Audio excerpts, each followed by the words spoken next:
Peace is defined as a lack of conflict and a freedom from fear of violence. It's tranquility and harmony, and it's a critical component to happiness. And Islam, my friends, is precisely not that. This is Islam is a Religion of Peace debunked.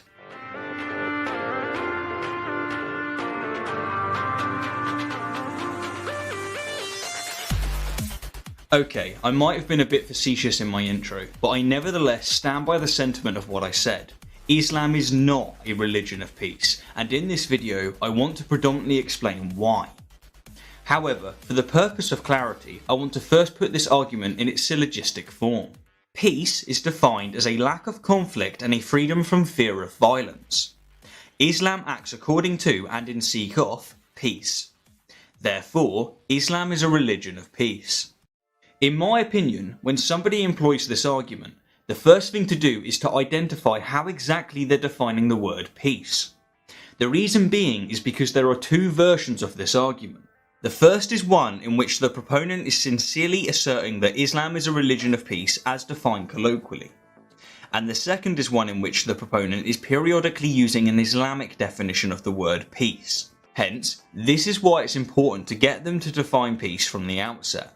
To debunk the second version first, because, screw logic, it's important that we first understand what exactly Islam means within the Islamic world.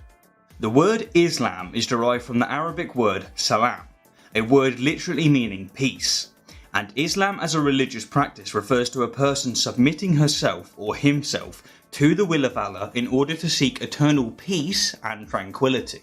Or to put it more bluntly, in the Islamic world, Islam is the definition of peace, and therefore Islam is, by definition, a religion of peace. Now, if that's not an obvious example of circular reasoning, I don't know what is.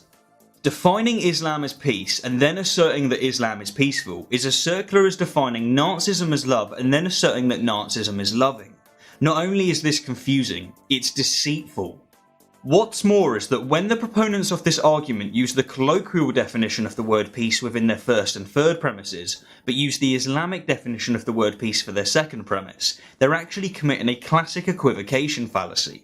By interchanging between two different definitions of peace throughout their premises, their argument is incoherent and therefore invalid. What about those who assert that Islam is a religion of peace as defined colloquially?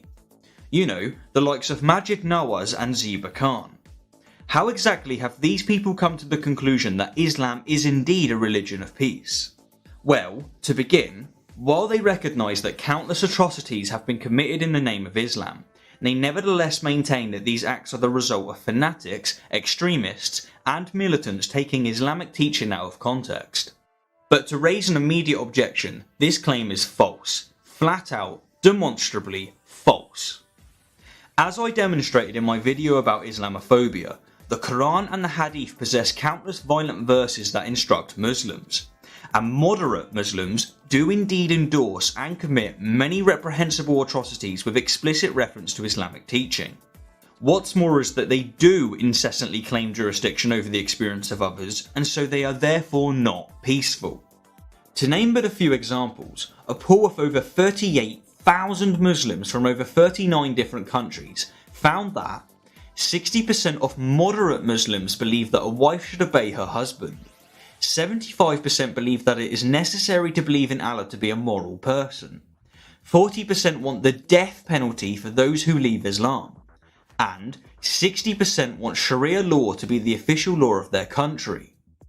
What's more is that even 61% of moderate British Muslims believe that homosexuals should be punished. So, as Sam Harris says, the problem is not religious extremism, because extremism is not a problem if your core beliefs are truly non-violent.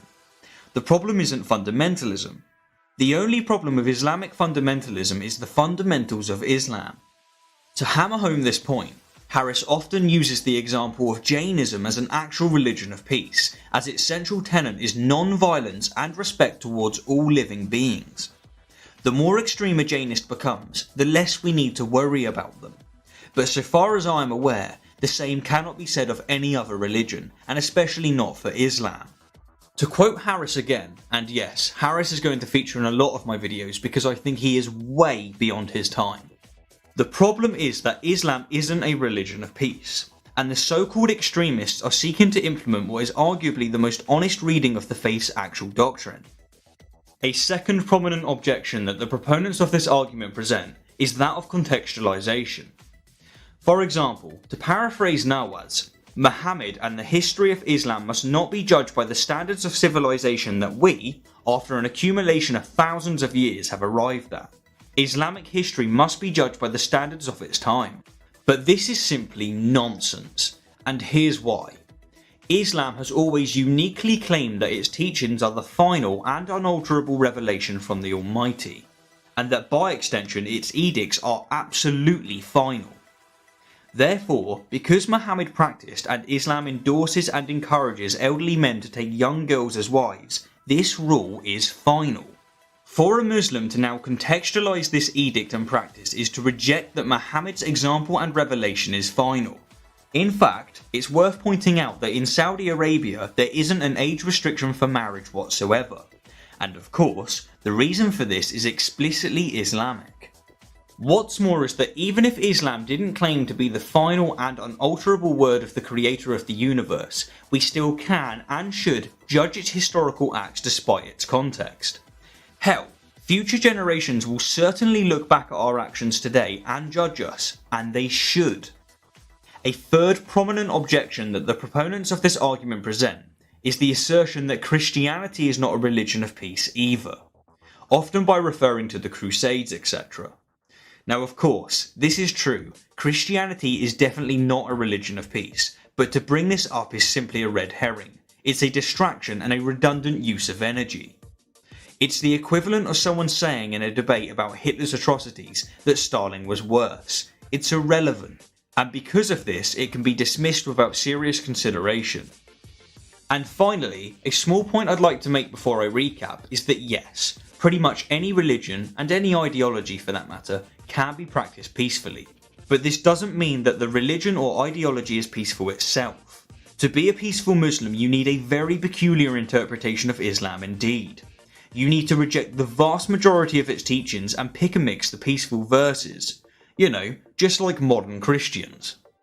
So, to recap, the second variation of the argument that Islam is a religion of peace is flawed because it commits a circular reasoning fallacy, and it commits an equivocation fallacy. And the first variation of the argument that Islam is a religion of peace is flawed because moderate Muslims do promote and commit atrocities in the name of Islam, not just fanatics. Contextualization is irrelevant, and some, but not all proponents of this argument, commit a red herring fallacy. Anyhow, as always, thank you kindly for the view, and instead of leaving you with an overwhelmingly powerful argument to consider, I'm instead going to leave you with a quote from Douglas Murray. The fact is that Islam is many things, many things.